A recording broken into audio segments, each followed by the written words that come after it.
চলো আজকে তোমাদের সঙ্গে একটা জন্মদিনের খাবারের ভিডিও শেয়ার করি। অনেকদিন থেকে মোবাইলে রয়েছে, তা প্রথমেই খামের মধ্যে ভরা প্লেট দিল। আর এই খামটা আমার বেশি ভালো লেগেছিল, কারণ খামের ওপরে আমার বাবার নাম লেখা ছিল। হ্যাঁ, আমার বাবার নাম নবকুমার ঘোষ, আর খামের ওপরে নবঘোষ লেখা ছিল, তাই খামটা আমার একটু বেশিই ভালো লাগছিল। তো খামের ভেতর থেকে বের করলাম আমার মুক্তোর থালা, আর মুক্তোর থালা বের করতেই ও মা, কত বড় একটা মুক্তোর চোখ দেখতে পেলাম, গন্ধরাজ লেবু।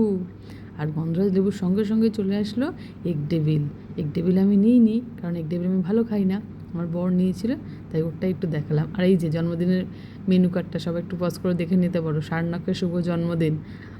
আর আমার বর খাচ্ছিল, সেটা একটু আমি ভিডিও করছিলাম। আমি যেহেতু নিইনি, কারণ আমার মনে হয় কি এগ ডেভিল খেলে পেটটা অনেকটা ভরে যায়, আর আসল খাবারগুলোই বেশি খাওয়া হয় না, তার জন্যই আমি একটু বুদ্ধি করতে হয় খেতে গেলে না, আমি খাইনি ওটা। আর অনেকক্ষণ খালি প্লেটে বসার পরে আমার ওপর দয়া হলো, একটু শশা দিয়ে গেল।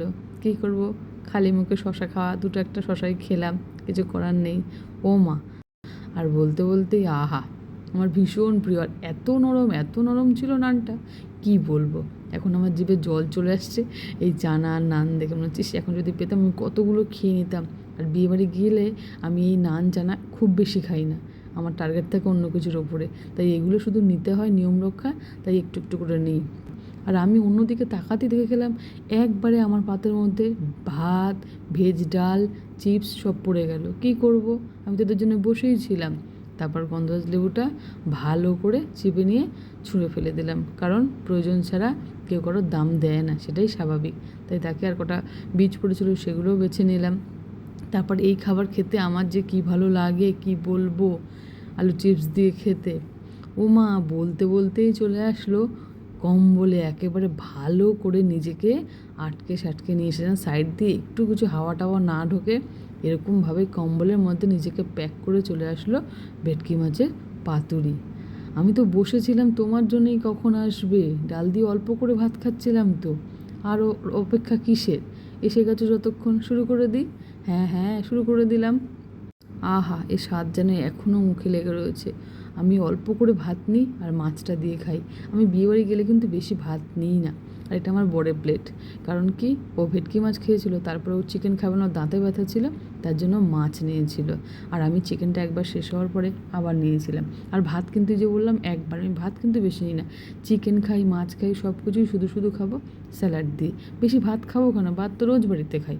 হ্যাঁ হ্যাঁ, তোমরা বলতেই পারো তুমি কি অকেশন বাড়িতে যাও শুধু খেতে? না মশাই, শুধু খেতে যাই না, অনেক আনন্দ করি, ছবি তুলি, রিলস বানাই, সবার সাথে সেলফি নিই। আর কি করব, খাওয়াটা বাদ দেবো? এটা তো মেন, সেটা ভুললে হবে না।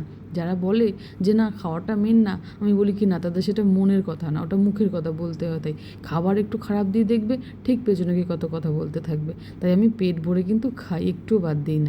আর চিকেনটা শেষ হওয়ার পরে চলে এসেছিলো চাটনি পাঁপড়। আমি চাটনি নিইনি, পাঁপড় নিয়েছিলাম। আমার বর চাটনি পাঁপড় দুটোই নিয়েছিল, সেটা নেবে, সবাই নিয়েছিল, ও নিয়েছিল। আর তারপরে চলে এসেছিলো গুড়ের সন্দেশ, যেটা আমি অবশ্যই নিয়েছিলাম। পাঁপড়টা শুধু শুধু খেয়ে সন্দেশটা খাচ্ছিলাম। সন্দেশটাও খুব সুন্দর টেস্ট ছিল, এখন মনে পড়ছে। আর এই যে আমার বর চাটনি পাঁপড় খাচ্ছে, আর তার সঙ্গে ছিল রসগোল্লা দুটো করে, যদিও আমি নিইনি, কারণ আমি এই যে বললাম মিষ্টি ফিষ্টি বেশি খাই না। আমি মেন খেতে যাই, আমার কাছে মেন কোর্স হলো মাছ আর মাংস, সেই দুটো আমি ভালো করে খেয়ে নিই। যাই হোক, ওটা খাওয়ার পরে চলে এসেছিলো এই যে কোল্ড রোলের আইসক্রিম, মানে কর্নেটো, যেটা আমি নিয়েছিলাম। এটা আমার আর আমার বরের দুটো ছিল, তাই দুটোকে পাশে রেখে দাঁড় করে রেখেছিলাম। আর ভাবছিলাম আহা কতক্ষণে হাতটা ধোবো, তারপর ওদেরকে আমি মুখের মধ্যে এন্ট্রি করাবো। ওরাও তো ওয়েট করছিল না কতক্ষণ মুখের মধ্যে যাবে। ব্যাস, বেশি অপেক্ষা করলে যা হয়, গেছে একটা পড়ে, কি করা যাবে। সেই দাদা গিয়ে আবার একটা এনে দিয়েছিল, আর সঙ্গে হাজমোলা ছিল। তারপর গরম জল আসলো, ভালো করে হাত ধুলাম গরম জলে, হাত ধুয়ে আমার পাওনা আইসক্রিম যেটা পড়ে গেছিলো সেটা নিলাম, তারপরেই কিন্তু বাড়ি আসলাম। Thank you.